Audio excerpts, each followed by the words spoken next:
Bonjour, bienvenue dans le 4e épisode de la chronique consacrée à l'enfumage médiatique autour de la Grèce. Donc ce 4e épisode répond à la question: est-ce que la Grèce se joue des Européens, se joue des règles européennes?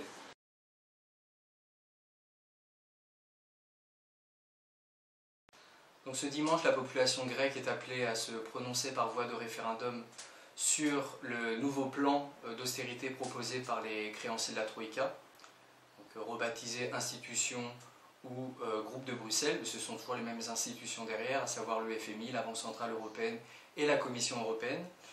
Et ce plan d'austérité devrait en toute logique être rejeté par la population grecque ce dimanche, vu les 5 années d'échecs éclatants des politiques imposées par la Troïka. Donc, rappelons que les mesures d'austérité, donc les fameux mémorandats conclus en 2010 et 2012, ont fait chuter le produit intérieur brut de la Grèce de 25%, ont fait tripler le taux de chômage et ont causé une crise humanitaire en Europe. C'est la raison pour laquelle la population grecque, en janvier dernier, avait voté massivement pour le parti Syriza, qui avait promis de mettre un terme à cette logique d'austérité. Donc je dis en toute logique, le non devrait l'emporter ce dimanche, sauf que depuis quelques jours, depuis l'annonce du référendum par le Premier ministre Alexis Tsipras, eh bien, il y a une campagne de terreur qui se met en place un peu partout en Europe, une campagne qui vise à mettre sous pression la population grecque. Donc le référendum, les termes du référendum ont été modifiés par les dirigeants de l'Union européenne, puisque le référendum porterait maintenant, à les entendre, sur l'appartenance de la Grèce ou non à la zone euro et même à l'Union européenne. Je vais simplement lire quelques déclarations très récentes des dirigeants de l'Union européenne, donc à commencer par Juncker, qui est le président de la Commission européenne.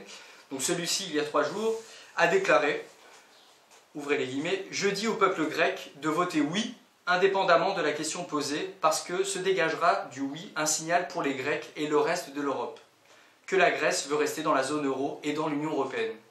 Il ne faut pas se suicider parce qu'on a peur de la mort. » Hier, 2 juillet 2015, un autre dirigeant étiqueté socialiste cette fois, Martin Schulz, donc qui est le président du Parlement européen, disait la chose suivante: « De nouvelles élections seraient impératives si le peuple grec vote pour le programme de réforme et donc en faveur du maintien dans la zone euro et que Tsipras, de façon logique, démissionne. La continuité, pendant la période menant aux élections, devrait être assurée par un gouvernement de technocrates pour que nous puissions continuer à négocier. Si ce gouvernement de transition trouve un accord raisonnable avec les créanciers, alors ce sera la fin de l'ère Syriza, la Grèce aura à nouveau une chance. » Donc ces 2 citations, qui sont des exemples d'hystérie politique, visent à menacer le peuple grec d'une exclusion de la zone euro et même d'une exclusion de l'Union européenne. Alors il faut préciser que ces dirigeants, ces créanciers n'en sont pas à leur premier coup d'essai, puisque dès l'arrivée de Syriza au pouvoir en janvier dernier, ils avaient averti que l'austérité devait continuer. Donc comme si le vote du peuple grec n'avait aucun poids, comme si le peuple grec n'existait même pas. Et donc là je vais reprendre une autre citation de Jean-Claude Juncker à l'époque, en janvier 2015, qui dit la chose suivante, qui est très claire: « Il ne peut y avoir de choix démocratique contre les traités européens. » Donc les traités européens sont classés au sommet de la hiérarchie avant la démocratie. Donc les traités européens doivent être respectés. Alors là, il faut quand même objecter à M. Juncker et à ses collègues, comme Pierre Moscovici, commissaire européen, ou le Premier ministre de la Belgique, Charles Michel, qui s'accroche à ces traités européens pour dire que Syriza doit continuer l'austérité, puisque ce sont les règles européennes. Eh bien, il faut leur faire remarquer que ces mémorandats, donc qui ont été conclus en 2010 et en 2012 et qui ont été rejetés par le peuple grec en 2015 à travers le vote en faveur de Syriza, eh bien ces programmes d'austérité violent directement les traités européens.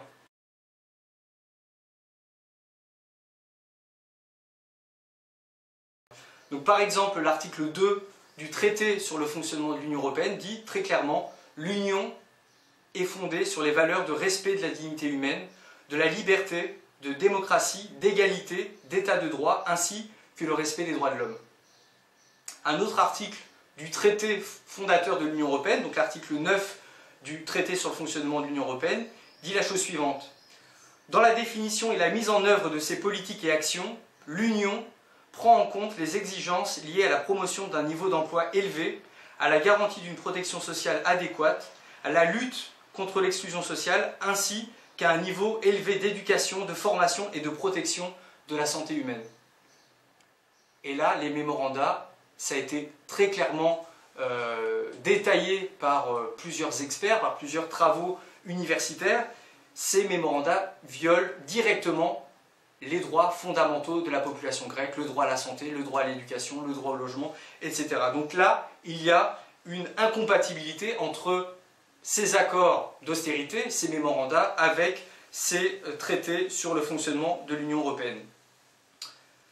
Malgré cela, toujours M. Juncker dit qu'il faut respecter les accords d'austérité puisque Athènes a accepté ces deux plans d'ajustement et donc elle doit s'y sentir tenue.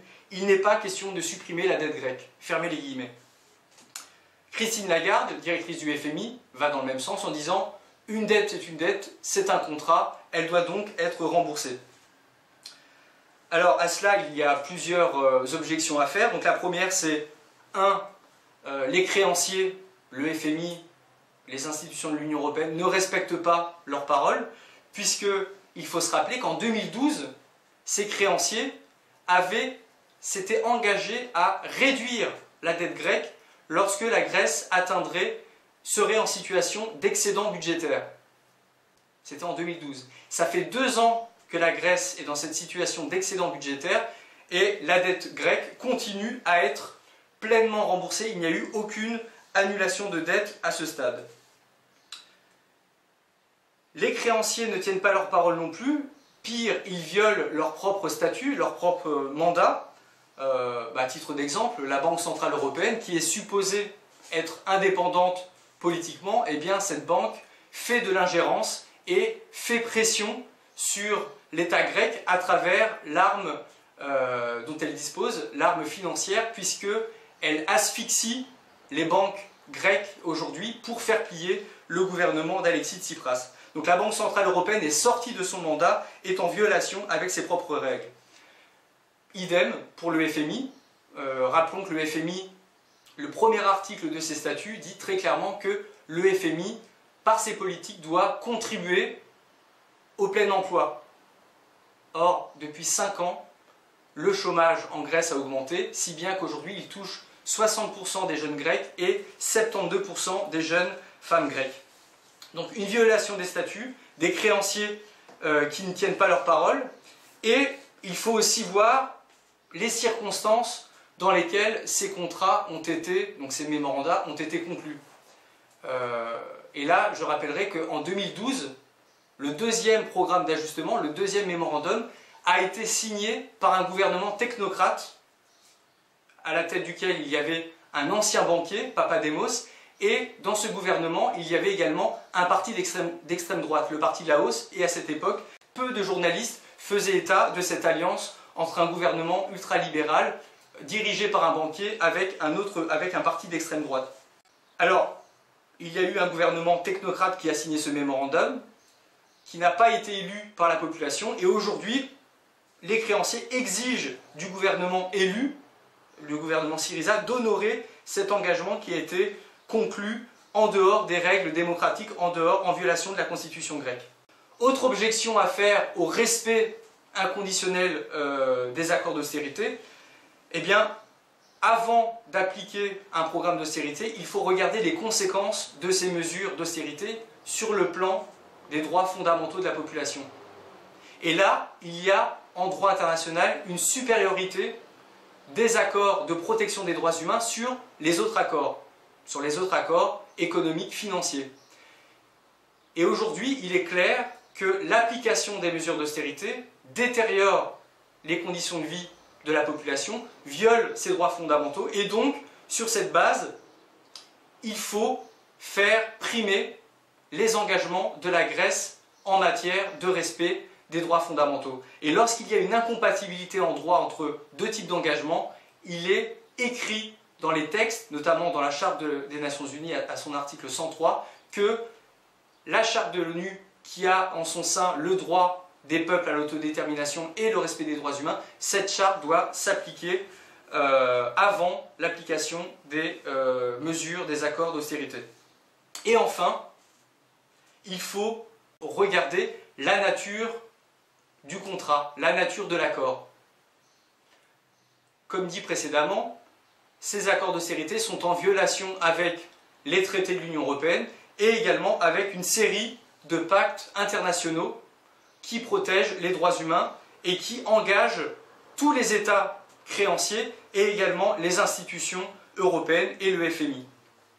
Et cette violation des droits fondamentaux, des règles internationales, des règles européennes, eh bien, elles ont été très clairement mises en évidence par les travaux de la Commission pour la vérité sur la dette grecque, donc une commission d'audit de la dette grecque qui a été mise en place le 4 avril dernier par la présidente du Parlement et qui a détecté un ensemble d'irrégularités, qui a très clairement souligné la violation de ces droits fondamentaux et en a conclu que l'intégralité de la dette exigée aujourd'hui par les institutions européennes, par le FMI, soit 85% de l'actuelle dette publique grecque, est à la fois une dette illégitime, une dette odieuse et également une dette illégale.